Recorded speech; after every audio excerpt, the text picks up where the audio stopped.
It's another episode of the Outlaw of College Football, the live stream edition, right? And tonight I'm going to have a few guests on. First, I'm going to have Kuz from Kuz's Corner. He's going to come in here and give us a rundown of the tiebreaker situation with Oklahoma Sooners. I'm hearing from a lot of people that it might be unfair, and then some people are saying that it is fair. So I haven't really read up on it, but I'm going to get Kuz's rundown of that, as well as ask him a few questions about the whole Oklahoma-West Virginia little spat that y'all supposedly had. And we might even talk about the Michigan and the Harbaugh situation. You know, today Michigan and Harbaugh come to a agreement and a settlement with the Big Ten to accept the 3-game suspension, which they probably should. But before I get to all that, I'm going to give the Four Horsemen shout-outs of the day. They go to Ride Guy 1218, Chicken 1515, James Stevens, and Darth Iskines. They have their badge and they're deputized, and they are the Four Horsemen shout-outs of the day. If you want to get your Four Horsemen shout-out as well as get your badge and get deputized, all you got to do is join the Outlaw Posse. It's $2.99 a month, 75 cents a week, so little join button next to the subscribe button. I'm also going to talk about the hot seat rankings. I saw some hot seats. There's a few coaches on the hot seat now that weren't on the hot seat last week, and maybe even talk about possible replacements for Texas A&M and Mississippi State, among others. But I'm going to go ahead and bring Kuz in here right now. Let him introduce himself. How's it going, brother? What's going on, Outlaw? How you doing tonight? All right, man. Long time no see. It has been a while, hasn't it? Tell us a little bit something about your channel if you want to first, and then we'll get in. Absolutely. You obviously you can find me on my YouTube channel at Kuz's Corner. It's COUZ' Corner. I have a website, Kuz'sCorner.com. You can find me on Twitter at Kuz206. I also have a West Virginia basketball channel called Hoops from the Hills. If you're interested in following along and seeing what's going on with the chaos that is West Virginia basketball. It's been an eventful off season, to say the least, for us. So you want to check that out, feel free to come do that. I have a partner over there on that channel as well named Mountaineer Paul. We try to cover all West Virginia basketball stuff. But Kuz's Corner is my primary channel if you want to hear about West Virginia football, conference realignment, and Big 12 football. Yeah, the conference realignment thing is what I really love watching as far as your podcast goes, as well as some of the interviews you do. They're really entertaining. I like the guests that you have on your show. Thank you. But I saw a podcast you did today. I didn't want to talk about this, but I was like, man, that's something I probably need to talk about. There's been a big dust up about possibly Oklahoma being unfairly targeted in the tiebreaker system in the Big 12 title game procedures. Could you give me a little rundown of what's going on right there? Yeah, basically, the way the tiebreaker rules were, when the Big 12 brought in the 4 newcomers, they obviously did away with playing the round robin scheduling format like they have in the past. So everybody doesn't play everybody anymore because there are too many teams. So they had to write new rules to determine if there are tiebreakers regarding the Big 12 championship. Well, as we're down to 2 games left in the season, and there was some confusion apparently in the way the tiebreaker was written. And the way it was originally written, and I'm just going to read it to you, it said this obviously there was like 7 different scenarios that you had to go through, but the very first one, and this was if there was more than 2 teams tied, right? If there like a 3-way tie, for example, which we could get. It could come down to Oklahoma State, and Kansas State being tied for second with a 7-2 record if everything plays out and they all win out. And the way the rules were written, it says head-to-head best cumulative win percentage in games among the tied teams. If not, which is a weird comma, I don't know what's in there. If not, every tied team has played each other, go to step 2. And of course, step 2, I don't want to get into the details, but step 2 was basically looking at the common opponent, between the win percentage against the highest ranked common opponent of the 3 teams and whatever. But the way that was written, it says if not, every tied team has played each other, was confusing to a lot of people. And it made it sound like that even though Oklahoma State had beaten both Kansas State and Oklahoma head-to-head, that they could get left out of the Big 12 title game because the way this was written, it made it sound like all three teams had to play each other. Well, Kansas State and Oklahoma don't play. So it kind of made Oklahoma's victories over them nullified, right? Well, the Big 12 said they were going to make a clarification. And I don't have it in front of me right now, but basically what they did was go in and say any team who has beaten the other two tied teams automatically takes precedent. Well, the Big 12 says that wasn't a change. It was just a clarification.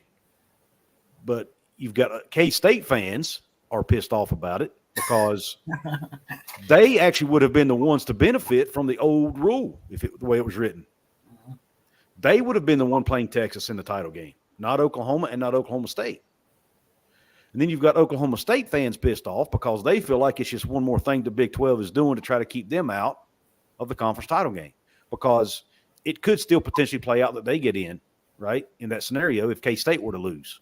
Mm-hmm. So it was just a mess. But now basically they've changed it. They've clarified it, whatever they want to call it, to where if all three of those teams win out, Oklahoma State will get the bid because they beat the other two teams head-to-head. So what is it that Oklahoma fans are complaining about? Because Oklahoma fans saying there's something in there that's not fair to them. Yeah, because depending on how the games go, and I don't know all the details, but depending on the way certain games may go, it was still possible for them to get in over the other two teams. It may have depended on what happened behind them, right? Because like I said, criteria 2 goes by the next highest rated common opponent. Well, depending on what happened in other games, that next highest rated common opponent could have been somebody that Oklahoma had beaten, which would have gotten them in, right? I think that's where they're upset. So they feel like by this rule change being implemented now, they can't get in now unless Oklahoma State loses again, basically. So, and maybe even Kansas State may have to lose again too. I'm not sure. I don't know how, They don't play Kansas State though, right? They don't. So it'll be interesting to see how it all plays out. But would that revert to, since they don't play Kansas State, that Kansas State actually did Kansas State beat Oklahoma State? No, Oklahoma State beat them. That's the whole thing behind it. That's why Oklahoma State probably has the biggest grief here. Then is that no? The Oklahoma State not now, because the way they changed the rule benefits Oklahoma State. Oh, so it benefits them now. Yeah, but it didn't before. Oh, Okeechobee State might choke their way in, huh? Yep. What is your take on it? What's your bottom line? Well, I mean, I think the rule is written now. The new rule, the clarification, to me, is the way it should be. I mean, if you beat both of those teams head to head, then you should get in over them, in my opinion. Now, there is an argument to be made, and I heard this on John Kurtz's show. There is an argument to be made that with unbalanced schedules, that the other way would be more fair, because Oklahoma State has played a pretty easy schedule compared to the other two teams, right? At least that's the argument. They didn't have to play Texas. Kansas State did. Just for one example. Oklahoma had to play Texas, right? Oklahoma State didn't have to play Texas. So there is an unbalance to this thing because of not everybody can play everybody. So there is an argument to be made, especially by K-State fans, to be like, look, head-to-head shouldn't matter as much when you have unbalanced schedules. But that's really – it boils down to a matter of opinion. But the Big 12 has, quote-unquote, clarified the rule to now state that head-to-head wins will take precedence. Is this accurate right here from Killer Breeze? If Texas loses to Iowa State and OU wins out, Oklahoma is in? Yes, because they would hold the tiebreaker over Texas. Okay. So in the end, is this new tiebreaker, is it unfair to the Oklahoma Sooners? Because that was the big question. I don't think it is, because, I mean, again, Oklahoma State beat them, and it actually hurt the way everything's lined up now. It actually hurts Kansas State more than it does Oklahoma to me. So that's why I'm having a hard time understanding why Oklahoma fans were so up in arms about it. But maybe they can, in the comments, can explain it better than I can as to why that is. But to be honest with you, it's such a confusing, muddled mess it's hard to keep track of who gets in and who don't. All the Oklahoma fans, are in an uproar. Kansas State, Oklahoma State. Sounds like everybody's pissed off, right? But, everybody except Oklahoma State and Texas. Oklahoma State's happy now, huh? They are now. They weren't before. So basically, what I'm asking you people in the comment section, because we got a few Oklahoma people in here as usual, and what is it that y'all are pissed off about? Why is it that y'all think the tiebreaker system's unfair? Because on the outside looking in, other programs like, I don't know, Alabama, West Virginia, hell, even way out on the West Coast with USC, just, from outside looking in, everybody thinks that Oklahoma's wetting their diaper for no reason. Is that true? Are they wetting their diaper? Yeah. Honestly, I think they are, yeah. A little bit. Yeah. Y'all wetting y'all's diaper. Hey, look, Big 12 fans, look, there's Heath Stokes, Killer Breeze, Hank. I got a lot of Oklahoma fans who watch my show, and they're all great people and very nice people. And most of them are very understanding and very they don't wet their diaper. That's right. But there is a segment of the Oklahoma fan base that they cry after they win games. And I've never known a fan base to cry so much after they win games. There is a segment of them out there. Once upon a time, me and the Oklahoma fans didn't like each other too much. Before I made the Lincoln Riley USC Skittle rap song, I'd actually done a song about the Center Mutts once upon a time. We got a $10 donation from Heath Stokes. He says it's typical Big 12 bullshit. Change the rules after week 10. OSU will still lose again, just get blown out at UCF. Now they think they run the table. What the F? Oklahoma fans upset because rules change in the week 10. Now that part of it, I will say this. That is a good point. I do agree that they should not change the rules in the middle of the season. That's part I agree with. The part I have, the Big 12. That's part what they're upset about then. It probably is. If that's the part they're upset about, then I absolutely agree with it. But the Big 12, as you would say, shit the bed on this whole deal. Because, you just got to look at this. I read it to you, but if you look at it, you'll see it looks like it was written by a fifth grader. It's the worst written tiebreaker rules I've ever seen. It made absolutely zero sense. That's a good name. Yeah, once y'all get out of the Big 12, I'm going to start calling the fifth grade conference. And then, are you smarter than a fifth grader, right? That's some good shit there, cuz. Well, it does. I'm a Big 12 guy, but I call a spade, man. It was awful. You got to respect the man and smack his own conference. Well, I'm just telling the truth. That's good. It looked like it was written by, at best, a ninth grader, but it was just bad. And I do agree that changing it in the middle of the season, the optics of that, no matter what their intent is, the optics of that are terrible. And they even went as far as to say nothing has changed. Bull crap, it didn't change. You changed the whole rule. Yeah, well, now I see. I can understand a little bit better. That really clarified it for me with Stokes' comment. Yeah. Why wait until week 10 when it's obvious that Oklahoma is in place to possibly get there? And you know who brought it to their attention? Barry Trammell, the reporter, was having a conversation with somebody from the Big 12 office about their tiebreaker rules being so confusing. And he said, if I'm reading this right, this tells me that Oklahoma State's head-to-head wins over Kansas State and Oklahoma are nullified. And the person he was talking to said that's correct. Well, about 2 days later, he gets a message or a call from the Big 12 office saying our conversation with you caused us to have more conversation behind the scenes in the office, and we need to make a clarification here. So then they come out with this new quote-unquote clarification that's basically a totally different rule, just to be frank.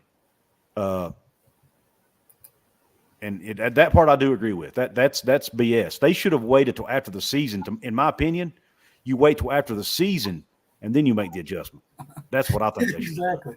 That's what they're upset about. Now I see. Now it is sort of shady in a way that would happen when it's obvious that Oklahoma is in position to have a rematch with Texas, which both teams are leaving the Big 12. And Yormark probably doesn't want to see both of those teams in the title game. You wouldn't think. It may be one of them, but he don't want both of them in there, right? I'm sure he don't. I mean, no Big 12 fan does. Let's be honest. But yeah, let's be honest. But they're probably going to get in. I mean, or at least there's a good chance. Texas will. If Georgia and Florida were leaving the SEC, I wouldn't want them in the SEC title. No, I mean people's like, well, that's just sour grapes. No, man, that's called, being a normal human being, and the fact that, let's be honest here, Oklahoma and Texas, they sort of joined the SEC on the sly in a way. It just come out of nowhere. And that's why a lot of people in the Big 12 are upset with them, because it's just like they were in conference meetings just months before that, voting on not letting teams in, and then they leave. So that's why a lot of Big 12 people are upset with them. And Killebreeze says if the clarification would have helped OU, it would have happened after the season. So, yeah, that's what they're pissed off about. And I mean, I even said in my video, if I was an Oklahoma fan, I would be upset about it. I would. I totally understand. Bama fans complain at the wins all the time. Well, first of all, Cuz is not a Bama fan. He's the one that made that statement about y'all. I was referring to there was the constant griping about officiating that I hear from Oklahoma fans constantly. Yeah, because it's a West Virginia guy, so. And I'm not a sore loser. We got our tails kicked, and I have not acknowledged that. I mean, we shouldn't have even been on the field with y'all. Yeah, there's this thing going around. A lot of Oklahoma fans are saying y'all were unsportsmanlike and, trying to, sort of, I guess, punk out their players in the end zone. I guess one guy was standing over Dylan Gabriel or standing over Drake Stoops, something like that. Yeah. And then West Virginia people are saying that Oklahoma was trying to run the score up. They went for it on fourth down in order to try to make a late touchdown or something like that. I didn't watch. Well, that part of it got explained to me by some Oklahoma, some nice Oklahoma fans in my comments saying that Venables, instead of kicking a field goal there to get more points, he went for it on 4th and 1 to kill the clock. Right. And I guess that makes sense. Well, that's one argument. When I heard about that's one argument I made, because Nick Saban went for it on 4th and 4. Yeah. The other day. Yeah. Because he didn't want to kick a field goal, get it blocked, and score a touchdown. So he was just going to go for it and try to run some more time. But you've not heard. I don't think anyway. I hope I'm not being a hypocrite here. I don't think you've heard me complain about anybody running the score up. Now, some of our fan base might, but I mean, we were playing Penn State. Penn State, James Franklin scored a touchdown. They were up by 2 touchdowns, maybe 2.5 touchdowns. I can't remember the exact amount, but they scored a touchdown with 6 seconds left. And a lot of people thought that was kind of dirty. But he had his backups in the game, and he wanted his backups to get reps. And I actually have no issue with that, honestly. Now, if it had been his starters in the game, I might have took issue with it. But you got your backups in the game. You want your backups to get reps against Power 5 competition. So that's what you do. And so I didn't have an issue with that. I see where today that Michigan has sort of did an about face and decided to accept the decision to suspend Harbaugh for 3 games. And I find it awful coincidental that happened, and then this right here story broke about the Big Ten had brought in U.S. Integrity, which I think that's a branch of the federal government, to investigate Michigan, and Matt Weiss is the co-offensive coordinator for Michigan for like crimes across state lines, internet crimes across state lines. And usually U.S. Integrity only gets involved if there's some kind of illegal betting going on, maybe even point shaving. What is your take on that? Can I address a comment real quick before I answer you? All right. Believe and Be Saved Ministry says, wow, I think you're a little sore about your team getting blown off field by Sooners. Think you said on your show, we hope we get your tails beat. Yes, because you're leaving my conference. It's not personal. You guys are leaving our conference. We feel like you're traitors. So, of course, we want you to get beat in the SEC. Now, I don't think you will. I actually think Oklahoma's going to be competitive in the SEC. But I will probably be cheering against you. And I'm not – it's not personal. I'm just telling you. It's all – let's be honest. it really is all personal. I mean, personally, you want your team to win, and if it Well, I benefits guess, you and it benefits your conference that another team loses, then personally, you I want guess that to happen. it's personal from a fan perspective, yes, but not personal against the individual that's making the comment. That's what I meant. But yeah, Exactly. it's just sports and fandom. That's what it's all about. Right. At the end of the day. It's not personal on the level that anybody wants to beat your ass or anything, but if, like I said, if LSU and Arkansas decide they want to go to the Big 12 tomorrow, I'd be rooting against them. See, that's exactly the way we feel. It's nothing. Like I said, it's. I have nothing personal against Believe in Be Saved Ministries. I have no issue with you.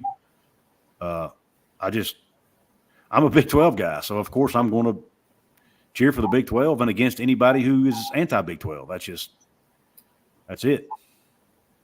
Jeff Payton says one was an Oklahoma defect, now living in Ohio. I'm not sure who you're talking about, Jeff. You talking about Lloyd Brogdon? Lloyd Brogdon, did you defect to Ohio and become an Ohio State fan? OU men's basketball coach. That's oh my God, I'm drawing a blank on his name. Yeah, I don't know. I don't know what that comment means. Y'all don't mind jump out of the chat and smash the like button. We're lagging a little bit tonight. We got about 38 people in here. You smash that like button, it'll push the live stream out through the algorithm to people on YouTube, and they get more people in here. Moser, that's right, Porter Moser. What's that? Porter Moser's his name. Porter Moser. Oh, I think Jeff was telling me that Teresa was related to Porter Moser. Is that right, Teresa? Is Teresa in here? Oh, yeah, there she is. Yeah. You related to Porter Moser? Jeff Payton said you was related to Porter Moser.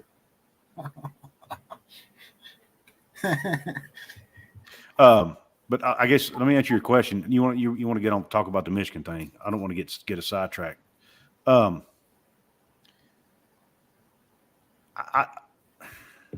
Michigan fans have been absolutely, I don't even know what, pretentious, I guess would be the best word.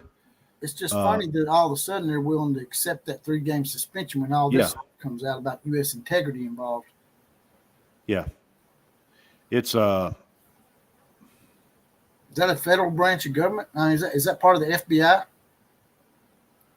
I don't know. I'm going to sound like an idiot here, but I don't even know what U.S. integrity is. Well, someone told me, and I saw it on your favorite show, The Monty Show. Yeah.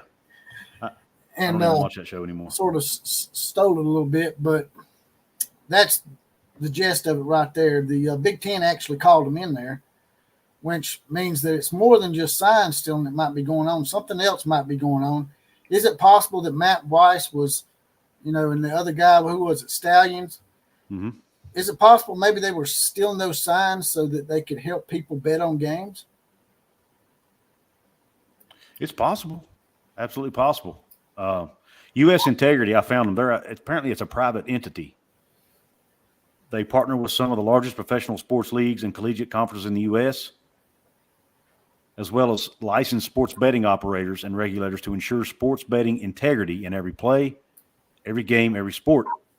Our goal is to help ensure that every sporting competition is fair and transparent. Yeah, and somebody told me the FBI was involved too. I heard that as well.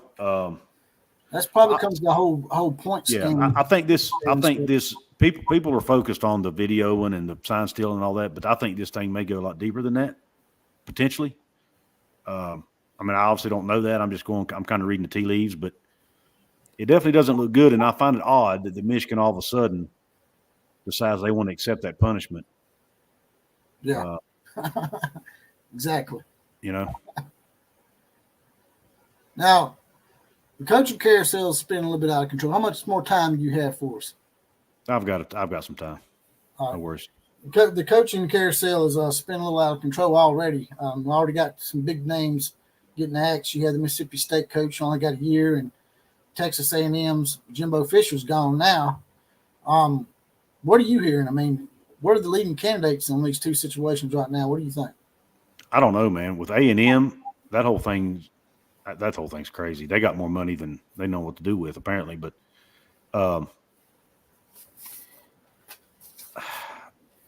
I look for them to go out and I look for them to want to make a splash hire, even though I don't know that that's necessarily the right move. I think they just need to hire the right guy for the job, like maybe a Jeff Traylor, somebody like that. But I got a feeling they're going to try to catch a big fish, whether it be somebody like an Urban Meyer and I don't think it's going to be Urban Meyer, but somebody like that, or maybe a Brent Venables, and I don't think Brent will take it, but I'm just throwing out names. Right. Dabo Swinney. They're probably going to want somebody like that. I heard Dabo Swinney the other day might be in the mix because he's had a lot of little disagreements and angst with the Clemson fan base here lately. Right. But if he comes to Texas A&M, that whole spiel that he's on about not doing the NIL and the transfer portal kind of thing, he's going to have to come off that at Texas A&M, wouldn't you think? I would think so. I mean, because with Texas A&M, they pretty much try to buy the SEC championship, and so far that's not worked for them. And so far they've been the ones they've mentioned so far: Mike Elko from Duke, Lane Kiffin from Ole Miss. Mm-hmm. Dan I forgot about Elko. Elko to me makes the most sense of any of them. Just to be honest with you. Well, he used to be a defense coordinator there. So. Yes. Yep. He knows what it takes to win there. He understands that weird culture they got going on down there, right? I guess. They also mentioned Dan Lanning. I don't think that's going to happen. Not just yet, anyway. Now, Dan Lanning might be a candidate to replace Nick Saban because Dan Lanning used to be a graduate assistant here. Kalen DeBoer of Washington, and then Mike Norvell of Florida State. And people's like, well, why would you say Florida State? They're in the top 4. Florida State's notorious for underpaying their coaches. I mean, that's why Jimbo left in the first place, because they wouldn't pay his assistants. So it would not surprise me if Mike Norvell were to go to Texas A&M. But would Texas A&M do it again? Would they go back to Florida State well again? What do you think? I don't know, man. As far as repeat that again. I don't know if I understand your question. Mike Norvell is supposedly a candidate for the Texas A&M job. I don't think he would leave that job. I mean, especially not now when he's got him competing for the college football playoff. Well, I mean, that's what I'm saying. But Jimbo's won national title at Florida State and ended up coming to Texas A&M. I was just like, the thing that made me think that might be a possibility is Florida State's notorious, like I said, for underpaying their assistants.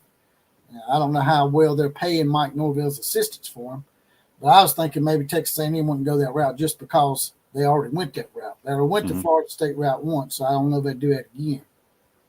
Yeah, I don't know. That's a good point. One of the outside the box that people have been talking about too is Jonathan Smith from Oregon State. Mm-hmm. Oregon State and Washington State. You done a podcast on that today too. What ended up happening with that? Did they end up winning that? Well, they got their injunction, but now another judge ruled today that they've got to put a stay on that injunction for like 30 or 60 days. It's just a mess, man. Washington wants to take it all the way to the Washington State Supreme Court. So they're giving them time to appeal the decision. Basically, so what exactly did Washington State and Oregon State win out of that case? They won the control of the Pac-12 conference and its assets, which is worth about $400 million.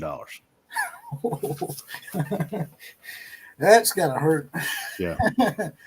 What is USC and UCLA's take on that? Why ain't they pissed off about that? They're leaving too. They are, but Washington's just the ones who Washington is kind of leading the charge. They're kind of the mouthpiece for all the other 10 schools. It's the other 10 schools versus Washington State and Oregon State. Washington is just kind of the mouthpiece for the other 10 is all. And they're all against it. They're afraid. They're saying that Washington State and Oregon State are trying to take what's rightfully theirs, which would be the 2023-2024 revenue. Washington State and Oregon State are saying, no, that's not what we're trying to do. We just want to control and make sure we get our fair share. Because if they're afraid if the other side wins, they'll dissolve the conference or something, and then they won't get anything. So it's It's just everybody trying to look out for themselves at the end of the day. I think what will end up happening, in my opinion, is because this thing, they don't want this thing to drag out for months or years. Everybody wants to move on, I'm sure. So they'll probably just end up settling on some agreement, make some agreement, everybody settle and move on about their day. You think the Pac-12's done, or you think they're just going to backfill with a bunch of Mountain West? Well, they're wanting to, and that was what my video was about today. Ross Dellinger put out an article today. Apparently, Washington State and Oregon State are making a schedule or trying to make a scheduling agreement for the next couple of years with the Mountain West, where they play Mountain West teams, right? Because they've got to find people to play.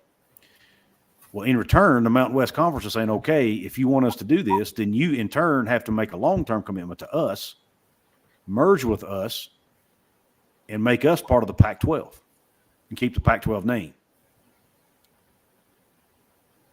Okay. This is just backing up what we was talking about earlier. This morning, the university, Coach Harbaugh and the Big Ten resolved their pending litigation. Surprise, surprise, that their conference agreed to close its investigation. And that's coming from the guy that you mentioned just now, Ross Dellinger. Mm-hmm. Sort of reminded me there of that. And Ross Dellinger's pretty pretty knowledgeable, right? He's one of the most respected journalists out there that covers college football, man. He's on top of it. It says the university continues to cooperate fully with the NCAA's investigation, of course, because now they'll be able to go to the playoffs, and they really shouldn't, in my opinion. I think they should be not allowed in the playoffs with that hanging over their head, but that's just my opinion. What do you think about that? I don't know, but some of these people in your chat room are pissing me off. What do they say? JD Big Mouth there needs to go home. JD Big Mouth, what? Yeah. Is this the one right here? No, that ain't even the one. That's not the one? Okay. Yeah. I'm not going to, if they keep it up, I'm just going to get off of here. What do they say? Tell them to take a hike. You know why I don't like Oklahoma fans? It's shitheads like him. What exactly? You ain't got to give me word for word, just in context. So calling us West Vagina and shit like that. There ain't no sense in that garbage. West Vagina. We got off of that topic and moved on to something else. You piece of garbage. Why would he call you West Vagina? Because he's an idiot. Damn. Y'all done got Kuz pissed off. I'm about ready to get the hell off of here. I ain't going to subject myself to these assholes on here. Don't let them burn you too much, man. They just messing with you. They trying to grill you a little bit. It's working. Because you I think you called them out about the whole unsportsmanlike thing or something like that the other day when you was in comments or something. It sounds to me like they can't handle it. I mean, they're still talking. The game was over almost a week ago. I had a few of them tell me that the Kansas and Oklahoma State games they lost, they didn't really lose. But I keep seeing it in the loss column over there for some reason. I mean, did they not lose to Kansas? I thought y'all lost to Kansas. What's it been? It's been what, 25 No, years? they didn't lose to Kansas. They don't lose games. They only beat themselves. It's never the other team. It's either themselves or the officials. I missed a donation. I don't know. We got Corrections 101 is actually joining the channel. I appreciate that, Corrections. Oh, actually, he's a 2-month member. So, yeah. So, I guess the West Virginia people and Oklahoma people don't have no love lost, huh? Well, I didn't know it was like that, but I guess not. Well, I mean, I think they're just like you said, man. They're pissed off because they think that the Big 12 is trying to screw them with the whole tiebreaker thing, and they thought, when they beat Texas, they had to clear road to the title game, and it's just don't work that way in college football. You can't just win one big game. I told everybody that, like, man, y'all beat Texas, but you got to come back down to earth, and they assured me that Brent Venables had their mind straight. But it doesn't matter how much a coach tells you that he's got their mind on the next coming game. These are young men, and they're going to lose focus.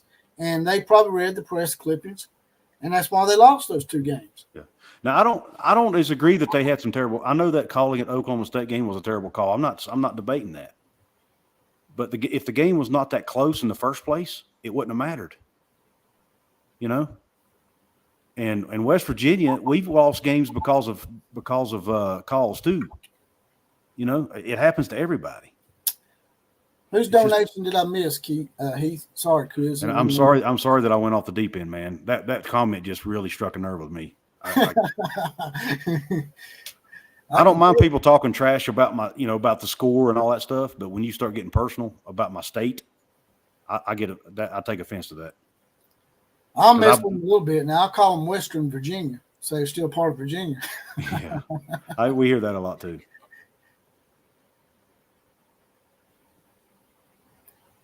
Whose donation did I miss? Thought I just got it. Unboxing reviews. The officials did make some bad calls against us in the OSU game. Yeah, that's what he just said. I think is he talking about the John Gruden comment? Heath talked about John Gruden as a candidate for the A&M job. John Gruden? Yeah. He Stokes. What about, I'm hearing that Jeff Lebby might be in line for the Mississippi State job. I'm sorry, I was reading his comment. What'd you say? I'm hearing that Jeff Lebby may be in line for the Mississippi State job. So, I saw that. I saw that too. That's interesting. It wouldn't. Go ahead. I was going to say it wouldn't surprise me because, I think there could be some potential bad blood there between Lebby and maybe Venables. Over that whole Browse thing. So it wouldn't surprise me if, and not really just Venables, but the administration as a whole. So it wouldn't surprise me if Lebby leaves if he gets another opportunity. Yeah, he's a lot of Oklahoma fans want him gone for some reason. I'm still struggling with that, by the way. But there's a lot of Oklahoma fans that still don't like Jeff Lebby. But he scored 30-plus points, and the 3 games prior to the loss, it's not like they weren't putting up points. They put up 33 against Kansas, right? And so they was averaging 41 points a game. Yeah, I'm just not seeing it. But, a lot of them disagree with me. So they'd probably be glad to see Jeff Lebby go to Mississippi State. Let me get this donation real quick. Yeah. Heath Stokes says, Kansas deserved to lose, but OSU has Big 12 cooking. My donation, hello, you missed it. Well, I thought I got it earlier. I thought I got your donation earlier, brother. My bad. You got another one, too, from Christian Fam Channel. That Christian Fam Channel comes in with a $10 donation. As an OU fan, I don't hate West Virginia. I don't even think about West Virginia. It's a little shot there. I love both of your channels, so he scales it back a little bit.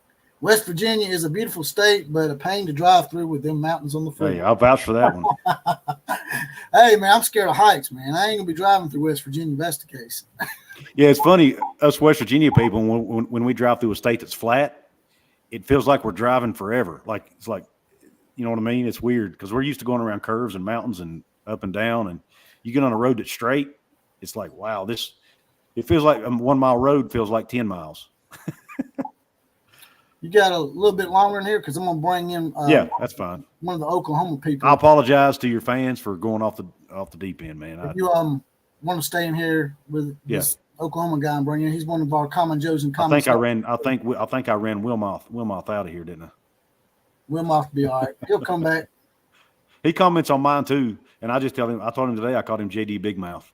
But I'm gonna add Mike Wilkerson to the chat. He's a first time guest on the show. He's one of the Common Joes and Common Sals and know that put us in the know, and he's a real big supporter of the show. I don't always bring celebrities like Kuz in here, so. Well, I'm apologizing to Outlaw Killer Breeze. I appreciate that, man. I apologize to Outlaw because that was a little out of character for me, and I don't. Yeah, I couldn't believe you got that mad. I was like, if it was my own show, I wouldn't be as bad, but it's his, and I need to respect his audience. We got a Common Joe in the house. It's Mike Wilkerson. How's it going, brother?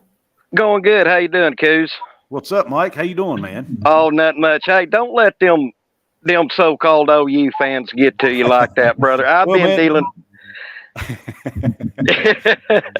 Fortunately, they're the minority. I will say that, but man, they're loud and obnoxious, buddy. Hey, most of the OU fans on Outlaw Channel, we're good people. I've noticed that. I appreciate it.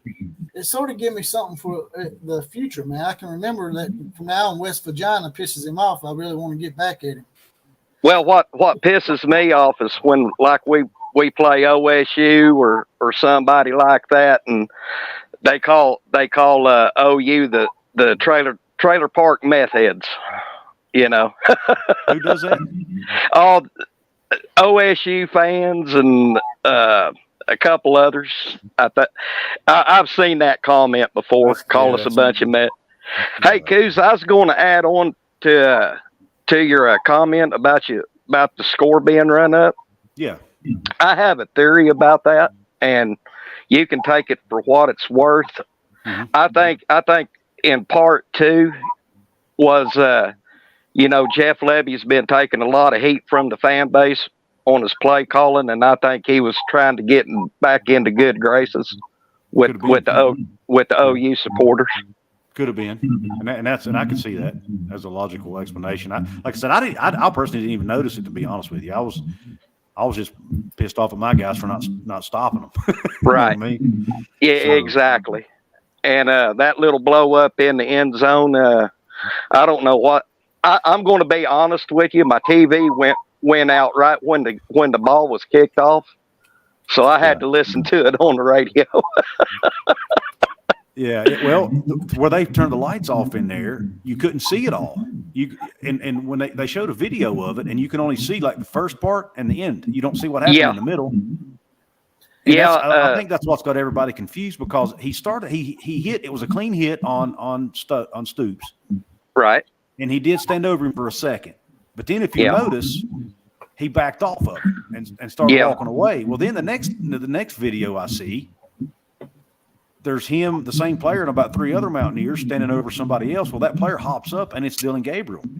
And Dylan Gabriel gets in his face. Well, then you see a receiver or somebody come out of nowhere and start drilling people. I think he did punch.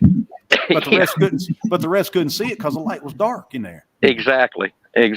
So I really don't know what to make of it. All I know is the West Virginia player standing over Stoops. 3 weeks prior to that, when we played UCF, Jaron Canick, our linebacker, he got a penalty for the same thing against UCF's quarterback. I don't agree with doing it. I absolutely don't. Especially when you're getting your tail kicked. Right. But I felt like a lot of the Oklahoma fans blew it way out of proportion, man. Yeah. It happens, and it's part of the game. It happens all the time in football. Right. It's an emotional game. These young men get emotional. As long as he didn't do anything dirty, like hit him late or spit on him or anything like that, I don't think it's all that big of a deal. What I've been seeing the pundits post is when McCade Matire got ejected, was our president giving him a fist bump when he was going off the field. A lot of the pundits are taking. But you know what? I'm kind of 50-50 on that, because on one hand, I'm thinking, hey, the players are protecting Drake. They're taking up for him, blah, blah, blah. But then again, you don't act like an ass. You know what I mean, Coos? Yeah, no. I think here's the way I look at it. I think both sides had players that acted like jackasses. Yeah. At the end of the day. We did. I think the Oklahoma guys probably went too far with it. 2, there's blame to go around. We probably should have got a flag. And your guys probably should have got ejected just like he did. I mean, that's But like I said, it's football. I try to play devil's advocate on this, Coos. So I appreciate that, man. Let me interject for a second. I would ask. Go ahead, Outlaw. Because you're one of the biggest supporters of firing Mike Levy. What is your thoughts about Mike Levy probably being up for the Mississippi State job? You want him to leave Oklahoma? You want him out of here that bad? Who, me? Yeah. I have been saying, Outlaw, that I would like to see Jeff Levy in the system with Jackson Arnold. With what Jackson Arnold. Let's see what Jeff does with his 5-star boy. Well, I know at one time it seemed like he was really wanting to get up out of here. I was, and Outlaw, that was a knee-jerk reaction. And that was coming off of two back-to-back losses that we should have never lost.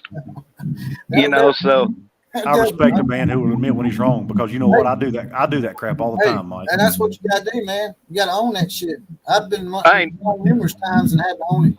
I mean, at the end of the day, when you look at, and I just seen this today, Jeff Levy has the 4th ranked offense in the NCAA.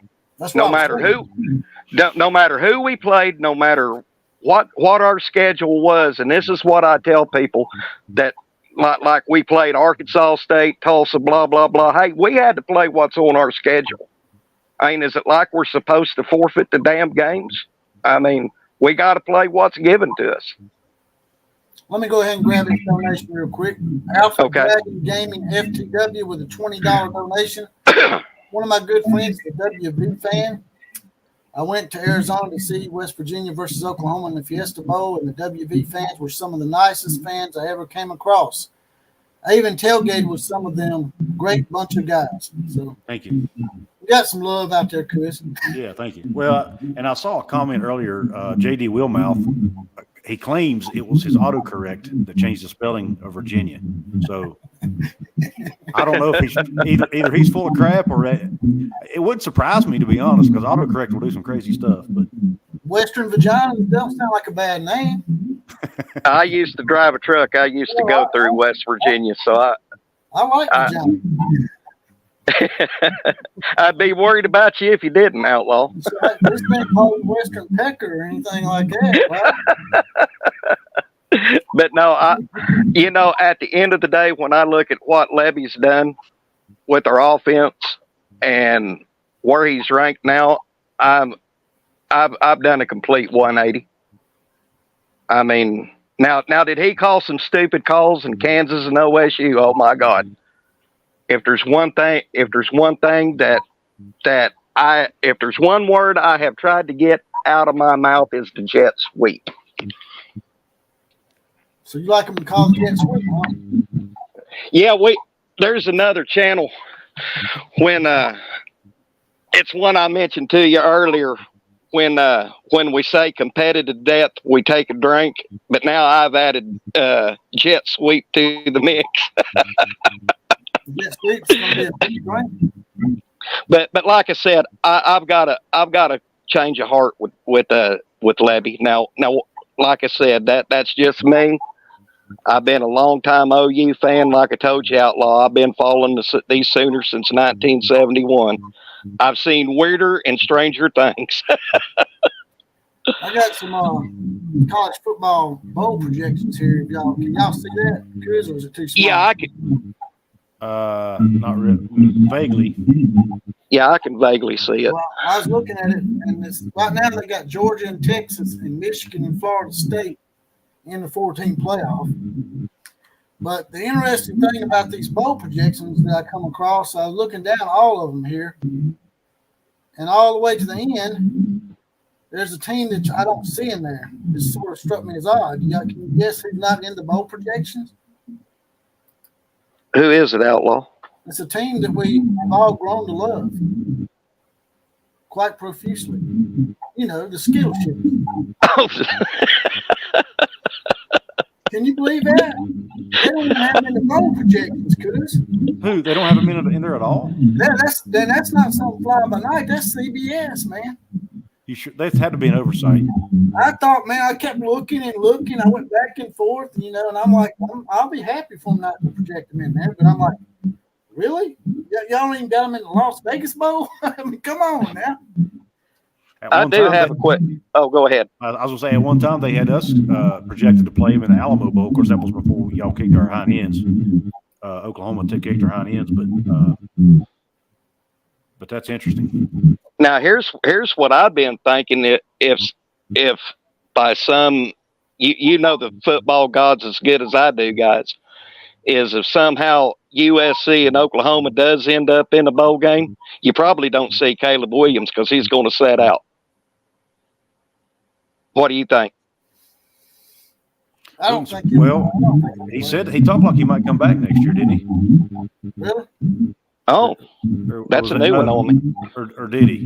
I was thinking remember, because he said he wanted if he wanted the team that drafted him to give him partial ownership. Yeah. Guess he's having some technical difficulties.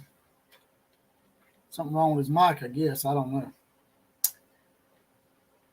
Maybe he'll pop back in here in just a second. You got a super chat earlier, another $20 one that you missed. Oh, yeah? Yeah. All right. That one right there? Yep. That's it. Sorry about that. Got another one, too.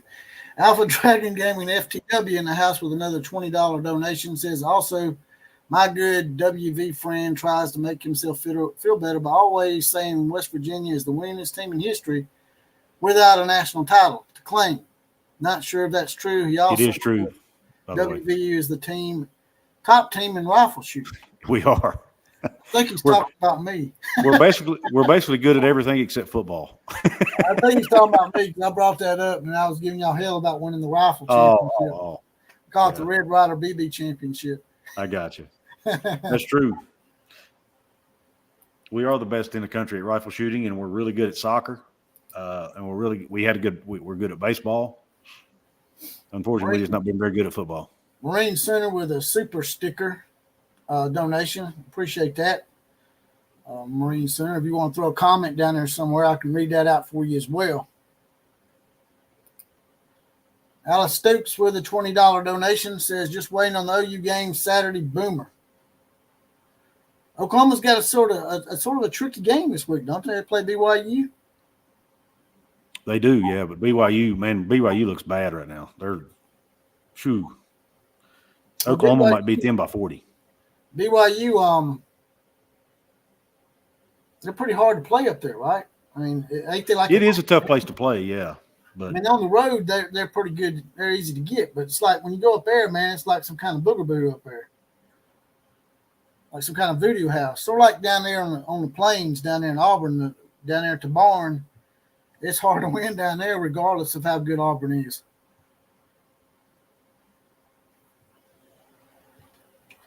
Got another donation coming in.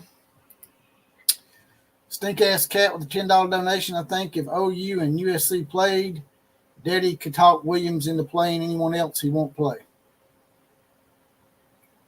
You think that Caleb Williams would play if Oklahoma and USC were to match up in the bowl? No, I doubt it.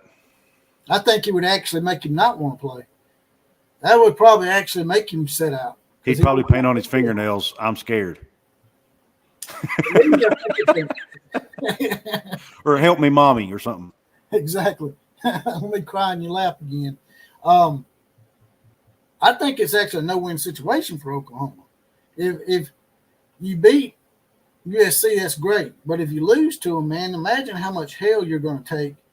I mean, I think it would be real bad for Brent Venables to lose to USC when he's trying to build a program to distinguish himself from Lincoln Riley. What do you think?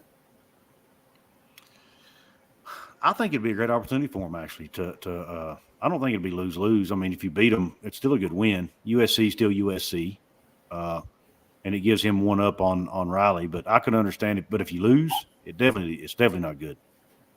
So I could see your point there. I can see your point. The negativity, I think, from losing that game would be far greater than the positives that you could get from winning it. That's all I was thinking. Yeah, I think you're right, probably right. Actually, after I talk my way through that, I think you're right on that. Let's see if I can bring Mike Wilkerson back in here, see if he's got his mic fixed. Back with us. There I am. All right. I had to cut you out because something was wrong with your mic. Did you get your mic fixed? I think so. Can you hear me? Yeah, there was something going on with it. Okay. I'm with I have earbuds on, so they was purchased from the Nagasaki egg rolls. Well, you know, your favorite coach, Tebow, may be heading out there to be the punting coordinator one day. You know, that is a soft, hard subject with me about Tebow. My God, I could go on and on, but I'm not going to whip a dead horse. I've been saying this on several podcasts. I don't look for him to be at USC at the end of the year. He might end up getting fired himself. They said that they're not very happy with him right now. I mean, why did it take him so long to fire Alex Grinch is my question. I mean, he should have let go of that guy at the beginning. You know, Jesse, you pointed out here a couple of weeks ago, or maybe a month ago, that I think Alex Grinch he probably has something on Riley. He might If truth be told, he might be sharing the same mistress or something. I don't know. I don't. I'm just glad they're. Hey, Coos, have you ever checked out Eichert and Lehman's Oklahoma breakdown? I have not. You need to check that. Yeah, it's good. Gabe and Teddy both played at Oklahoma, and both of them are on the radio broadcast of Oklahoma. They have some good Sooner content. Cool. But anyway, when Lincoln went to USC, they had Rufus Alexander, which was one of our best linebackers of the 2000 era, in the 2000 era, on their show, and he said when Lincoln Riley was here at Oklahoma, there was no culture, and a lot of the older players quit coming to OU while Lincoln was here. You got to be able to. I think you got to be able to keep your more famous alumni base engaged, and everybody. Oh yeah, not just Alabama, West Virginia, all of them. When Dana Holgerson was here, he would not even let former players come to games, man. Wow. They weren't allowed on the sidelines. That's stupid. I had one say man, at least give me a T-shirt. He said they wouldn't even give us a T-shirt. Wow, that's crazy. Now, Neil, you see players on sidelines at games all the time now with Neil Brown there, because he understands the importance of it. It's off the subject, but I just want to get y'all's take on this because I'm a little biased on this. But I saw on 3 today. I can't remember the guy's name. You might know his name, Kuz. Can't remember his name anyway. He's a guy from On 3. He was saying that college football missed their opportunity to kill Alabama off when Ole Miss didn't beat Alabama. And now Alabama's starting to hit its stride, and that maybe Alabama is the most dangerous team right now. Do y'all agree with that? They're one of them for sure. Yeah. Jalen Milroe is. I tell you, they've gotten. Nick Saban is a genius, man. He figured out how to win with Jalen Milroe, and he's doing it now. And now Jalen Milroe is playing good football. And I think that's the offensive line apparently seems to be playing better. I haven't watched a lot of their games, but I've heard several podcasters and other people talk about it. The offensive line is playing better now. And that's really the two things that we're holding back with their O-line and their quarterback play. And now that those have improved, they're going to be tough to beat, man. And I even heard one show the other day, and I don't remember which one it was. They actually predicted Alabama, Georgia in the SEC title game. Now, they were saying they messed up by letting Alabama off the hook. You know, we were sort of teetering, and I agree with that. We was right for the picking, and Ole Miss didn't get the job done. They was leading us at halftime. Mm-hmm. We was down to Tennessee by double digits. Tennessee didn't finish the job. It ain't like we've been blowing people out, but It's like you said, Jalen Milroe is now being allowed, or he's being more decisive about keeping the ball, whereas earlier in the season he was trying to prove he could stay in the pocket. And Nick Saban, like you said, told him, hey, you're just going to have to beat Jalen. Yeah. That's what he's doing. That's what I think anyway. Mm-hmm. I've been watching Nick Saban long enough to know, especially since he's been at Alabama, you put one loss on him and you let him linger around and win one here, win one there. Next thing you know, at the end of the season, he's like a pit bull and he's going to bite your ass. Yeah, that's what that guy was saying. His name was JD, I think. JD Piquet, yeah. That's it. He was saying that if you'd went ahead and give Alabama a second loss, y'all wouldn't have this issue right now. But we got another donation. We got Jack Acker with a $5 donation. Jack Acker says, OCF, I heard that ESPN Fox wants to eventually eliminate the other Power 5 conferences, not names of SEC and Big Ten, to have an NFL elite. What's your thoughts? NFL light. NFL light, yeah. Yeah. My bad. That's all right. What's your thoughts on that, Chris? Yeah, I mean, I think we're heading in that direction. Yeah. For sure. it might take us, it might happen around 2030, 2031, whenever the next round of TV deals start rolling around. It could even happen sooner, but I do think it's eventually heading to that. And that's kind of concerns me as a West Virginia fan. I'm not sure. I'm worried that we'll get left out of that. But it is what it is, I guess. Yeah, I agree with that, Coos. Yeah, I've been thinking, that they may end up microcosming it down to 2 or 3 conferences. A lot of people think just Big Ten, SEC, but I'm a big proponent of maybe the Big 12 becoming that third major conference, and I think it's going to be 3 major conferences. I'm a SEC guy, and I don't want to see it happen. I like the parity, and I like the different venues of college football. It makes it so much more unique and more genuine as opposed to the NFL. I can't stand the NFL, man. Yeah. Alpha Dragon Gaming FTW has a $5 donation. He says, "What is the name of your WV channel? I saw it the other day, but didn't pay much attention. I would like to check it out and show my buddy." That's for you, Kuz. Yeah, thank you, man. I typed it in the chat. It's Kuz's Corner. It's spelled COUZ''S, not spelled exactly how it sounds, but yeah, I appreciate you your interest in wanting to share my show, man. It means a lot. Yeah, I'm not real good at the StreamYard stuff. I should have put your channel in the bar down here. That's all right. That's no biggie. And next time I'll get that. You have to teach me, Kuz. Kuz is he's the sensei of this shit. Yeah, I'll probably have my own show probably toward the end of next summer next year. So that Kuz actually put John Kurtz on the StreamYard. StreamYard should be paying you some kind of commitment. Well, they do. They actually do that, but they've not reached out to me, and I don't really have time to fool with them. So you gonna get your show started, Mike? Yeah. Then what are you gonna you call it? it? Picked out yet?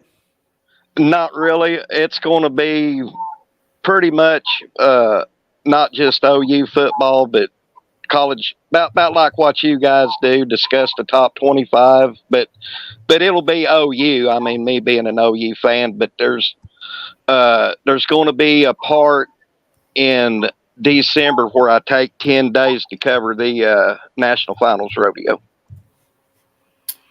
If y'all want to get your comment pushed to the top like Alpha Dragon Gaming and Alice Stokes and Heath Stokes all did, all you got to do is there's a little money dollar donation at the bottom of this video. Just click on that, write your donation. Or not write your donations. I can't even speak now. I need some tequila or something.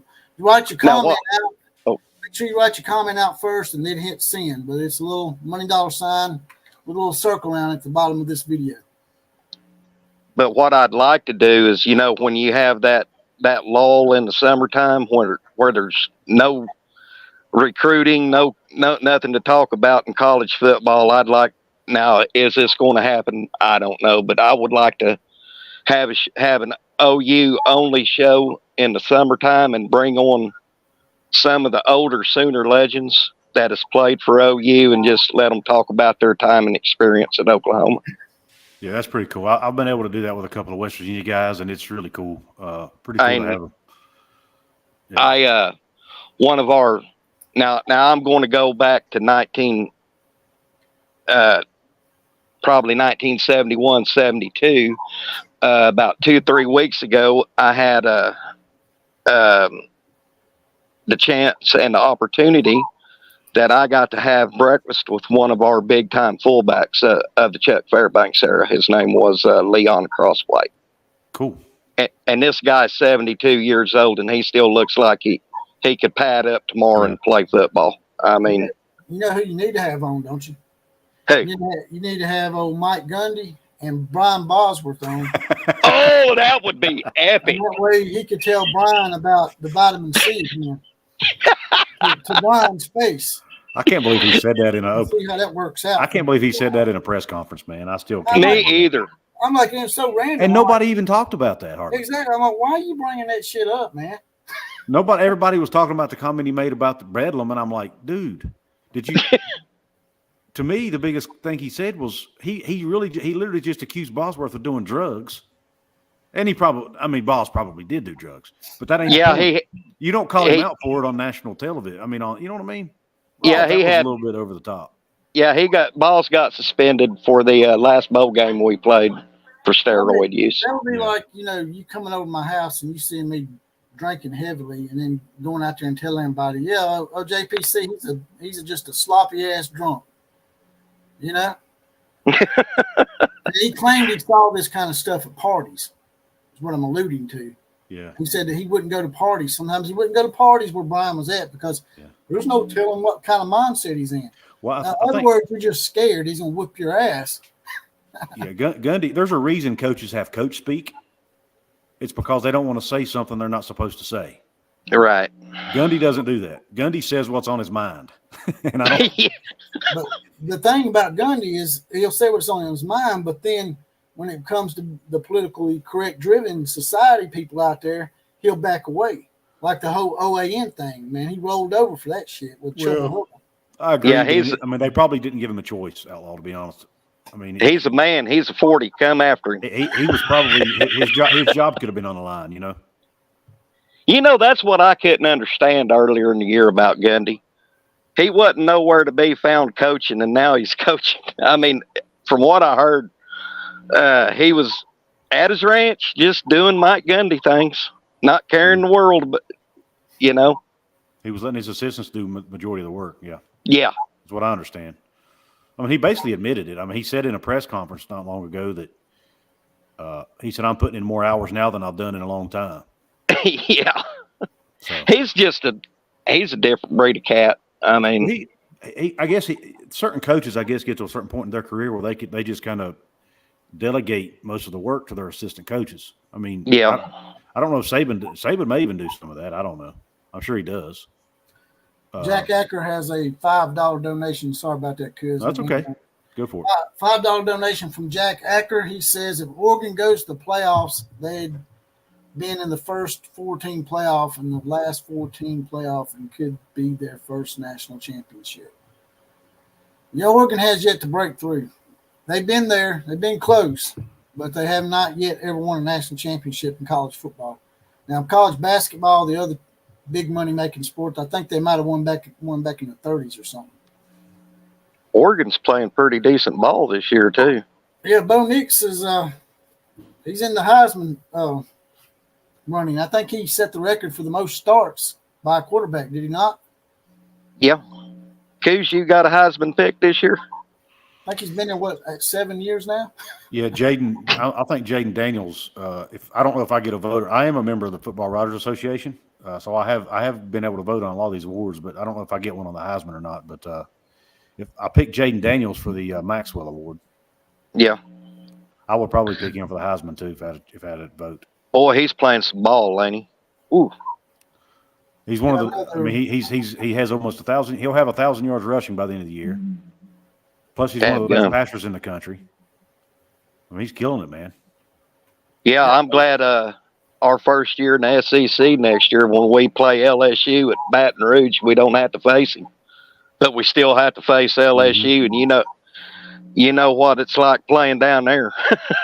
Well, LSU it's a weird anomaly with Alabama and LSU. Alabama's beat LSU more than LSU, and LSU's beat us more here in Tuscaloosa. This is it's a bizarre thing. Now, this sort of straightened itself out these last 2 years, but it's a weird thing. Alabama was pretty much undefeated in Baton Rouge from 1969 to 1999.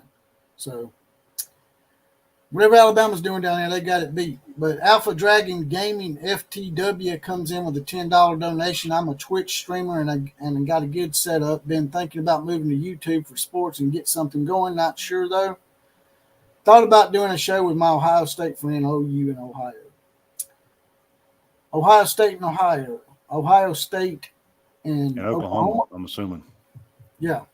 That would be an interesting mix because I don't think Ohio State fans and Oklahoma fans like each other since Baker Mayfield stuck a flag in the middle of their field up there. By the way, I was watching that Monty show last night, and who's the other guy that's with Monty on there?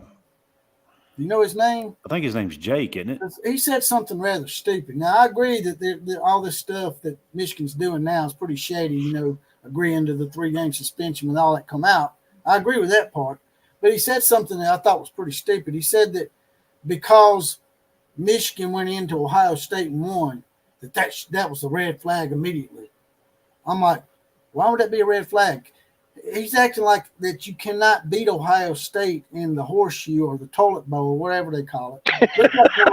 Looks like more like a toilet seat to me. But to say that that's why Michigan should be investigated because nobody wins at Ohio State, I'm like, really? Michigan used to win at Ohio State a lot years ago. I'm like, yep, they sure did. Virginia Tech beat them there. Oklahoma beat them there. Who are they, God? Yep. And Alabama's what are they, God? God, Ohio State or God State? I mean, Jiminy Christmas. I just don't understand why you would say that, man. I'm like, y'all are supposed to be running a big time show, and you're gonna say something that pretty. I mean, just to me, is rather stupid. I mean, to say that if you beat Ohio State at Ohio State, then you done something shady. That you're cheating if you beat us at Ohio State. Well, I mean, I do think they may have cheated, but that doesn't mean I still don't. They still might have beat them anyway. Michigan was still good. They still talented. Well, that's what I'm saying. They're still talented. He was acting like that. You can't beat. Ohio State don't lose to Ohio State, and that's a lie. I'm like, seriously? I couldn't believe he made that statement. And Ohio State and Alabama are going to do a home and home for the first time, I think, in about 4 or 5 years. We're going to go up there and beat them in Ohio State, so they better get used to that too. Hey, unboxing. I see a comment there. Unboxing reviews and more. If I get a vote for that and Stoops is on, he's getting my vote, man.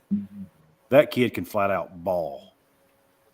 I was impressed with him. He impressed me the other night, big time. Bullsworth is a wide receiver award, right? Yeah. No, I think it's the award for the best walk-on, is what they're saying.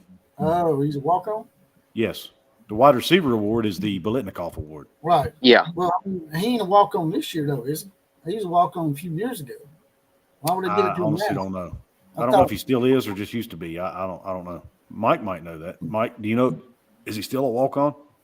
I think so. I haven't heard if Drake got a scholarship or not. He don't need a scholarship. He got Stoops. I was gonna say. Yeah. He's probably not paying for school anyway.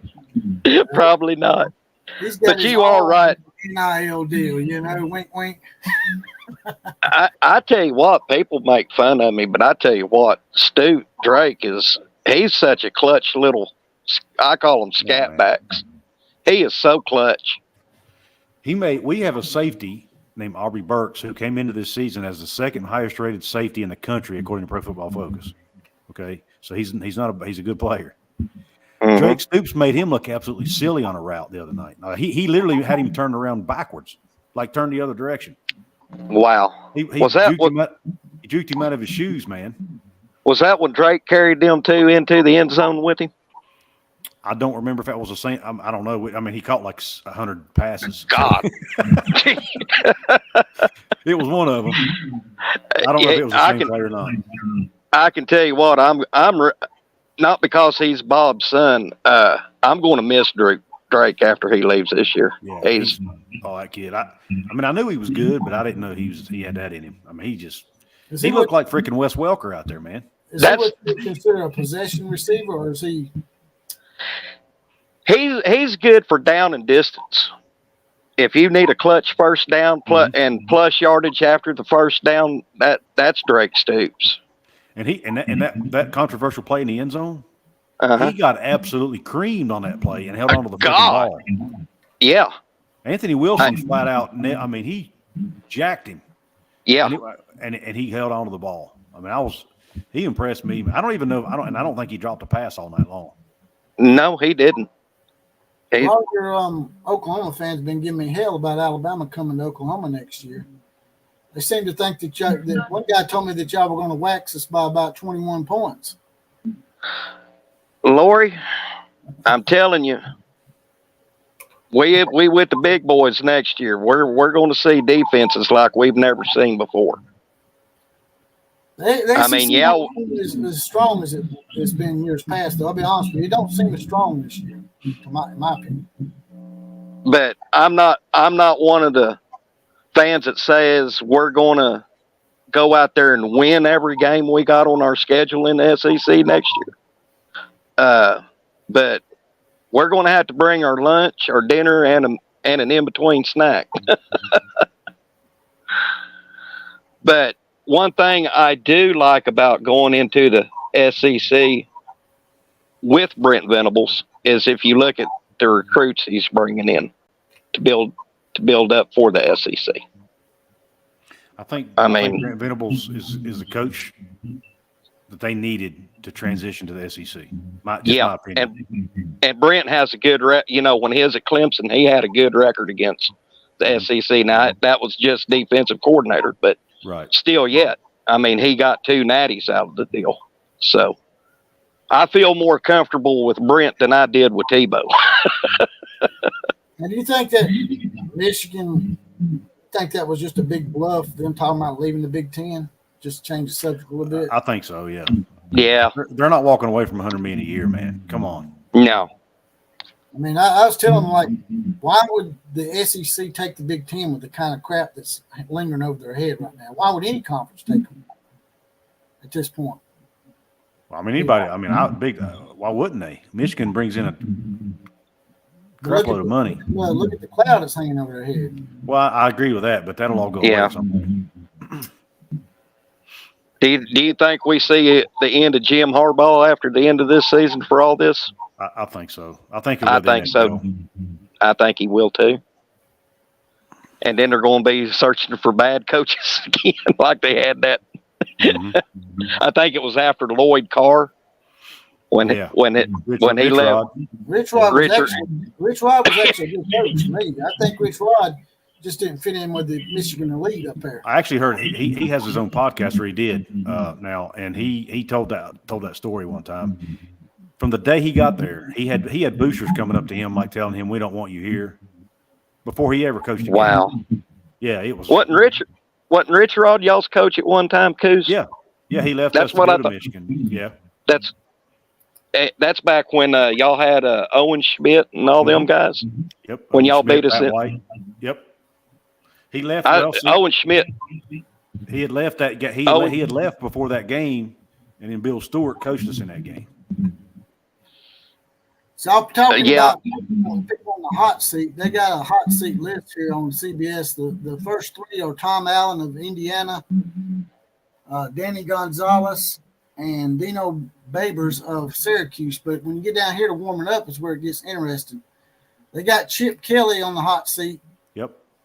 Pittman, Justin Wilcox and Dana Holgerson are on a warm seat right now. So who do y'all think is going to get the axe next? Chip Kelly from here. Yeah, Chip Kelly. That's surprising to me because, I mean, it seemed like UCLA had it going in the right direction earlier this year, and something just after they beat Time Deion Sanders, the wheels fell off. I don't know what happened. UCLA being UCLA.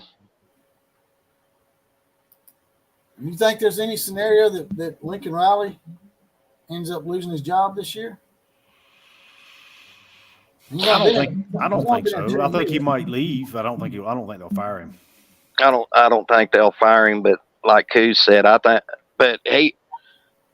was it, Outlaw, a couple of weeks ago when he come up MIA for a couple of days because he was quote unquote sick? He pulled that same crap the year he left Oklahoma. He pulled a 2 or 3 day no-show. I mean, I'm sure there's other coaches out there that would do that, but a lot of the great coaches like that, man, they got the flu or something. They're going to be out there, but they might be up in a tower somewhere or something. But they're going to be down there at practice, you would think. Yeah, I tell you another. What amazes me, and I'm not a Skittle shitter fan at all, but is why in the cornbread hell do they got a yoga instructor for a strength and conditioning coach? I'll know that. Yeah, Benny Wiley. He's a yoga instructor. Yeah, the USC people were talking about that. They want his ass gone too. Does he actually do weight training and stuff in addition to the yoga? No, they do them. What is it? Outlaw them bands and. Oh, sweet. Yeah, he was when Riley was here. Riley fired our strength and conditioning coach Smitty, which Smitty went to A&M, and he hired Benny Wiley while he was at OU.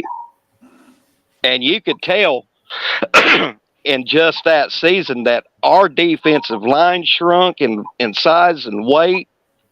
You could have got a high school team and ran over them defenses. I have nothing against yoga, but I think when you play football, you might want to lift some freaking weights. Exactly. You might want to push some iron in there. I mean, let me address something real quick. It says Texas beat Bama and OU beat Texas, but no way OU can beat Bama in Norman. Yeah. That's not what I said. I said that the Oklahoma fans are giving me hell saying that y'all going to beat us by 21 in Norman. And I just don't see that happening. I don't see y'all beating us by 21. No. And by the way, if Texas and Bama played again, Bama would win. Exactly. That was not the same Alabama team that you see today. Well, no. Milroe, like you said, him and Tommy Rees still getting to know each other. They really didn't know what to do with him quite yet, and they figured it out. So, and I wouldn't be. Texas might beat us, but I don't know if they would. Just like speaking of Texas, I'll be shocked if they don't get upset by Iowa State this weekend, because Iowa State's really playing some good ball. And I did not see that coming. Because TCU almost beat them, right? TCU almost beat them. Houston, Dana Holgerson almost beat them. Something about that Red River rivalry, man. Both those teams after that game weren't the same. It's like y'all just beat the shit out of each other. Now y'all can't. I know it. Like you said earlier, Jesse. Brent told everybody that the players aren't what. How did you put it? We got them calmed down. He said we got them focused on the next game. They're not thinking about the Texas win. I'm like, man, these coach is. It could be Nick Saban. It could be Barry Switzer, Bear Bryant, anybody. These are 18 and 21-year-old kids. Ain't no way in hell Brent had them calm down. for Chris, Don Nealon. It could have been Don Nealon, and it's still, they going to say some stuff to them, and, yeah, they're going to claim that they're focused. But once you win a big game like that, especially a team that beats you 49-0, you're going to probably be a little full of yourself for a little while. And those two losses happened on the road. And the Oklahoma State game, I will give y'all that. That was pretty damn questionable. But the Kansas game, man, it's just the UCF game. Y'all almost lost that too. I know it. So that UCF game, I lost more. I'm damn near completely bald on top after that game. I lost what little hair I had. And then they saved their best game of the year for us. Yeah. That's what happens. They went on the road and they just didn't know how to act. And they come back home and they was a little pissed off. And poor old West Virginia caught the bunny. We caught them at the worst possible time, man. They were focused. We were coming off a 2-game winning streak. Completely. And they were coming off a 2-game losing streak. It was in Norman at night. I mean, it was perfect storm, man. West Virginia could have played their A game that night and they have still lost. That's how good Oklahoma played. And unfortunately, West Virginia played the worst game they played all year, or at least one of them. The Houston game might be up there too. But then Oklahoma played their best game they played all year, and it was just the result was 59-20. It would have been better for West Virginia to have caught them when UCF caught them. If West Virginia caught y'all the week after, 2 weeks after the Texas game, West Virginia could have probably beat y'all that one. We could have. I mean, it still would have been close. I mean, you know. Yeah. If you flip the script on UCF and West Virginia, the week after Texas, ain't that when West Virginia went on that winning streak? I think the week y'all played UCF might be the week we lost to Oklahoma State, and then we went on a 2-game winning streak. Oh, okay. What's up with Oklahoma State, man? They are beating good teams, and then when they lose, now I give them one thing: they're consistent about losing big to suck ass teams. How do you lose by 26 to South Alabama at home, and then lose to UCF by 42? 40, yeah. How's that happen? Mike Gundy being Gundy. Was the running back even in that game against UCF? No, they held Ollie Gordon to like 127 yards or Yeah, something like. He actually played. Yeah, Yeah, he was. He was terrible, and he was so mad. He was talking trash to the fans and everything. Man, on the sideline. Yeah, and he said the best team didn't win, and I mean it. But that's Gundy. I mean, down here in Sooner Country, we don't call him mediocre Mike for nothing. That Christian Fam channel says Stoops has been on scholarship since 2021. So he's no longer a walk-on. Yeah. So that's why I'm asking, what is that award all about? I honestly don't know. Somebody put it in the comment section. I think you have to start out being a walk-on, I believe. Oh, okay. Is the way I'm understanding that. I don't know. When I was listening to Coos explain the Big 12 deal a while ago, I got a headache again. Boy, that thing is. It's a mess, isn't it? Oh my God. Yeah, they probably should have waited to the end of the year, like Chris said, and it wouldn't have caused no red flags. Yeah, and here's what I've been bringing up to my Sooner fans. Texas and Texas Tech play, I think, in 2 weeks. Ain't that right, Coos? Yes. They play. Yeah. Your Mark's going to be at that game. Brett Yormark's going. He's supposed to be, if he hadn't changed his mind. Yeah. So. Hey, he can bring a WWE superstar with him now. Yeah, that I've been seeing some of the chat saying that they need to bring in the WWF belts and. I got a belt right here. Yeah, you do, Outlaw. But like I said earlier, there's a very big possibility that Texas gets upset by Iowa State. Because if you look at Iowa State after we beat them, Dan Campbell's got that team locked and loaded.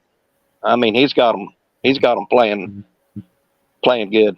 Mm-hmm. So if y'all had to make a prediction right now, top four, who would be in the playoff at the end of the year? I'll let you go first, Chris. Yeah, when I do this, I'm gonna have to jump off, but I would put Georgia. I would have Washington, I think, in there. Michigan, even though there's an asterisk there, but you got to put them in until you prove something, right? Mm-hmm. And then at 4th spot, I guess for now I'd put Ohio State in since them and Michigan haven't played yet. I'm saying at the end of the year. Oh, at the end of the year? Okay. Well, I'd say I think Michigan beats Ohio State, so I'll have Michigan, Washington, Georgia, and I think Alabama sneaks in because I think Texas is going to lose again. Alabama would have to beat Georgia. What's that? Alabama would have to beat Georgia. I think they will, but I think Georgia will still get in anyway, just because of their strength of schedule. You think they separate them and make them play in the championship game, or will they make them play again? Probably championship game. Mm-hmm. Yes, and I don't think Florida State. I think Florida State could end up slipping up, and if not, they'll get in. But I think they'll end up slipping up. They've been skipping by the skin of their teeth. They have. They might end up having to play Louisville in the ACC title game. They could very easily lose that game. All right, Mike. What about you? I got Georgia. I hate to say it, but Michigan, Washington, and Ohio State. Think Ohio State still gets in even with a loss to Michigan? Now, I'm going to have to see that game first. Because if I don't think they're going to beat Michigan, I really don't. So I might have to reset. Yeah, that's what I'm saying. I'm talking about the end of the year, not right now. The end of the year. Georgia, Washington, Michigan, and God strike me, Daddy, please don't come down out of heaven and hit me in the head for this. I'm going to say Florida State. All right. What about Texas? No, I look for Texas to lose this weekend. If Texas plays Oklahoma in a rematch title game, you think Oklahoma could beat them twice? If Oklahoma plays like they did last Saturday, Texas, I think will beat Texas by double digits. All right, Chris, I know you got to get out of here, brother. Yeah, I got to roll, man. Hey, Coos, it's good meeting you, brother. Good meeting you too, Mike. I'll come. I'll check out your next time I get a alert from you. I'll come on and chat down there with you. Thanks, man. You give me your information, Chris. Yeah, Couz's Corner, COUZ''S. I cover West Virginia, the Big 12, and conference realignment. Also find me on Twitter or X, whatever you call it, at Couz206. Find me I have a basketball channel called Hoops from the Hills, and then I also have a website, Couz's Corner, where you can find all of my work, including a blog. All right, brother. It's been fun. I appreciate you taking time out of your busy schedule. Thanks for having me on, man. I enjoyed it. All right, brother. Take care. Take care. And that was Couz's from Couz's Corner and Mike Wilkerson joining the show tonight. Tried to get Killer Breeze up in here, but he chickened out on us. So I don't know what happened to Killer Breeze. But before I get out of here, I'd like to give a few comments for everybody, get the gallery involved in all this, because we haven't really paid much attention to y'all tonight, even though we have had a few donations tonight. And if you want to get your comment pushed to the top, like these other guys did tonight, just make a little dollar sign at the bottom of this video in a circle. Just click on that, write your comment out, and it'll push it to the top, and I'll read it out and answer your question as quickly as I can get to it.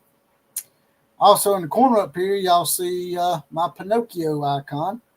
That's old Linky Boy sitting there right there. We call him Link Nokio now. So nobody said anything about that tonight. I was going to see if y'all noticed that up there, but it's a little small, so you probably couldn't tell that it was Lincoln Riley, right?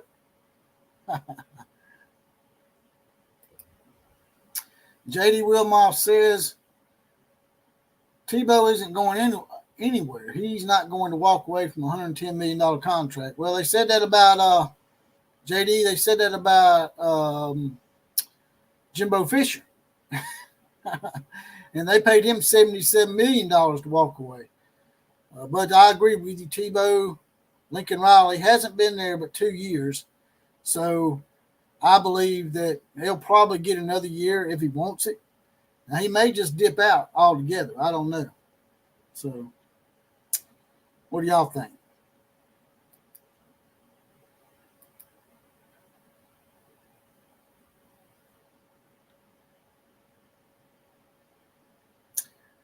Yeah, it's Couz, as in C-O-U-Z, David Orwig. He's a West Virginia guy, but he does do some stuff on conference expansion and also on a lot of the playoff situations and whatnot. Chris Lieberman says, do you think Joe Mancione will be the next coach at WV? I don't know. I'm not sure who Joe is. You talking about the politician, Joe Manchin? I think that Neil Brown's probably going to get a reprieve, and I think he's going to make it this year, and I think he's probably going to be at West Virginia for at least another year, because I think West Virginia's probably going to win 8 games this year. Background noise is gone. Yeah, I think Mike was having an issue with his Mike Wilkerson, that is, was having an issue with his earbuds. So the earbuds don't work out too well. It's better to just get in front of a computer or laptop and do the deal, because I used to do it on a phone. Anytime, Mike. I guess I should have told you I was closing out the chat sessions for you and Couz. I was actually trying to close Couz's out, and I closed both of y'all out. I'm still learning this thing, but I wasn't trying to just cut you off.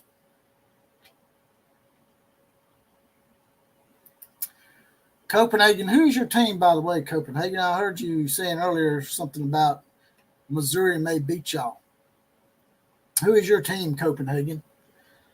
Copenhagen says, why would he leave USC? It's one of the major blue bloods, and they've won national titles and Heisman's. He'd be done to do that. Well, he may not have a choice, is all I'm saying. I'm saying they might fire his ass if it keeps on. Now, he's used his Alex Grinch mulligan, and now that Alex Grinch mulligan's gone, it's all on Tebow. It's all on Lincoln Riley now. We're going to find out how good he is. It's just like when he had Mike Stoops here, and he blamed it on Mike. Then he had Alex Grinch here, and he blamed it on Alex Grinch. So now we're going to see if Tebow can actually run an entire team. He's a great offensive coordinator. I ain't going to take that away from him. But he's not head coaching material, in my opinion, just like con time Deion Sanders is. And all this bullshit going around about con time's going to Texas A&M. Texas A&M hires con time Deion Sanders.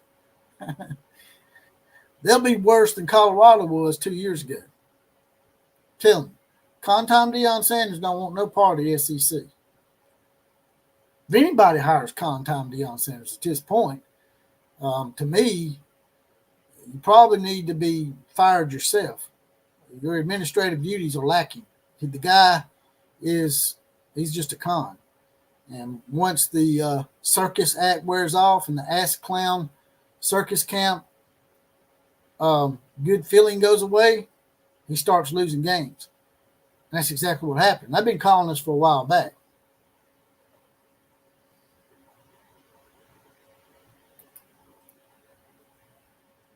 All right, yeah, I thought it was coming from Mike's end too, that Christian Fam channel. By the way, Christian Fam channel has a great channel, a religious channel. If you want to get into some of that, that's a great channel. I've been on his channel before. We've discussed our beliefs on the universe and God and Jesus and all that good stuff. Great channel, check it out. By the way, Christian Fam channel, I need to have you on my show, brother. I got on there and I got in your round. Now it's your turn to get in my round. We're going to talk some sports. We might even talk some scripture. Maybe you can help me with my potty mouth, because I definitely got a potty mouth.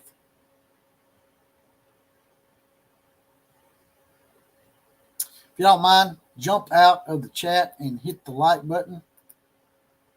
Rick Birdwell's in the house. Appreciate that, Rick. Jump out of the chat here, smash the like button, and push it out to all your friends, and just party crunk. Right? You'll see people in here like Rick Birdwell, Mike Wilkerson, that Christian Fam channel. Mike Wilkerson already says Mike Wilkerson. CJ6 is in the house. They all got their badges. CJ6 says, hey, OCF, I heard some rumblings about Danny Sweeney going to Texas A&M. You talking about Dabo? Yeah. Dabo Sweeney is being rumored to be interested in the Texas A&M job. How serious that is, I do not know. Dabo's been having it out with the Clemson Nation. He's been having some choice words back and forth with the fan base. So it would not surprise me if Dabo was at least listening to Texas A&M at this point.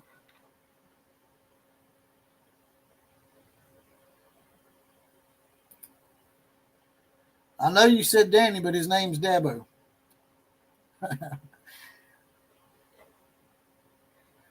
I get what you're doing now. Sorry. Let me grab it up and grab it. There, I got it. Let me grab it. Went over my head. Right here it is. Oh, she's calling Dabo Danny. She's saying Dabo's a little sissy. That's what CJ6 is saying.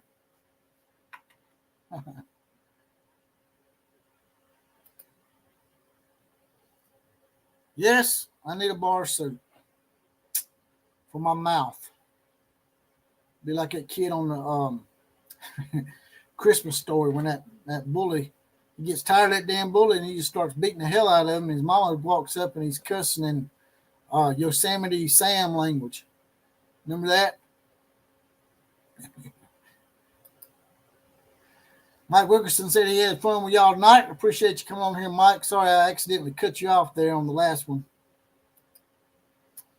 Thunder OU Center says Outlaw, the Big 12 is now the WWE conference since the Big 12 partners with the WWE.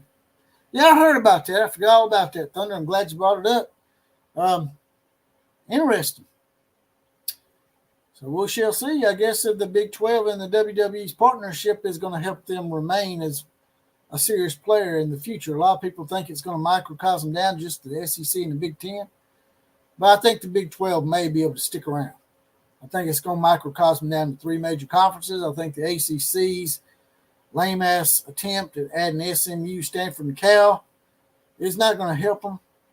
Florida State, Clemson, North Carolina, and Miami, and more likely Virginia and Virginia Tech are going to end up leaving the ACC. And it's going to be a shell of its former self. And I know West Virginia, Kuz's team, have been talking about going to the ACC for quite some time. But if I'm West Virginia at this point, I'd stay put in the Big 12 because I think they have a better chance at surviving in the future as opposed to the ACC. What do y'all think? Inside the End Zone, it's going pretty good, brother. How you doing? You got a podcast that you want me to shout out maybe? Also, if y'all want to get your comment pushed to the top like these other people did earlier, if you want to get highlighted, there's a little money dollar sign at the bottom. It's circled. Click on that. Write your comment out first, then hit send, and I will read your comment out post haste.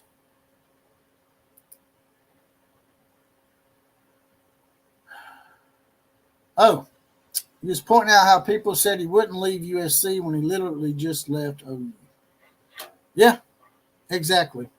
And the same thing goes with Brent Venables. And I know they don't want to hear this, but everybody thought that Lincoln Riley wouldn't leave OU. And now they're saying the same thing about Brent Venables. And Brent Venables, to me, is probably a pretty stand-up guy compared to Linky Boy. But if the right offer comes along, maybe not right now, but 2 or 3 years down the road, if the right offer comes along, Brent Venables will absolutely listen. He may not leave, but he'll listen. You know, maybe like Alabama.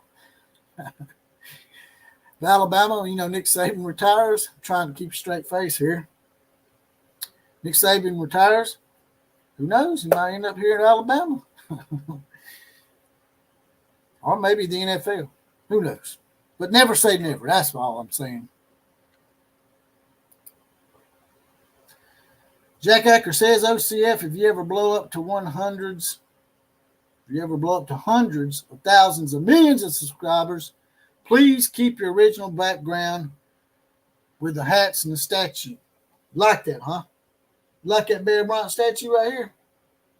I like Bear Bryant too. Saban's won more national championships. Well, not here at Alabama. Actually, he's won more national championships overall than Bear. But there he is. That's right. I ain't never been nothing but a winner. That's the Bear. I'm not my damn Waffle House cup off trying to show out. Appreciate that compliment, Jack, and also appreciate all the donations tonight from everybody. We've had a lot of donations from Alpha Gaming and Jack Acker and numerous other people. I can't remember everybody because, I mean, Heath Stokes, Alice Stokes, everybody was donating tonight.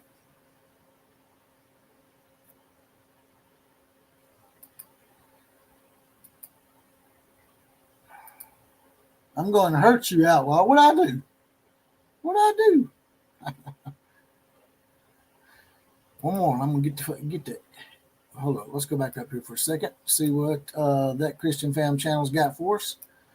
The Big 12 and SEC will take from the ACC. Some Northern ACC trams may go to the Big 10 if we move to 3 super conferences. Could be. Sooner Fan says Oklahoma is the job he always wanted. His kids were born there, and it's close to where he is from. Actually, I think his kids were actually raised in Clemson, South Carolina, correct? They may have been born in Norman, but when they were old enough to understand where they were at, I think they had more of an attachment to Clemson from what I heard. So if Clemson job comes open, if Dabo goes to Texas A&M, he might consider going to Clemson. I mean, that is, if he was going to go somewhere else, Clemson or Alabama would probably be the 2 teams that Brent Venables would remotely consider. I don't think he would, but if he was going to consider 2 college football teams, I think Brent Venables would consider Clemson and Alabama because his kids grew up in Clemson, South Carolina.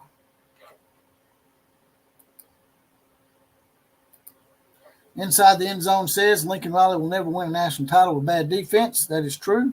I believe you are right there. I tried, Jack. I tried.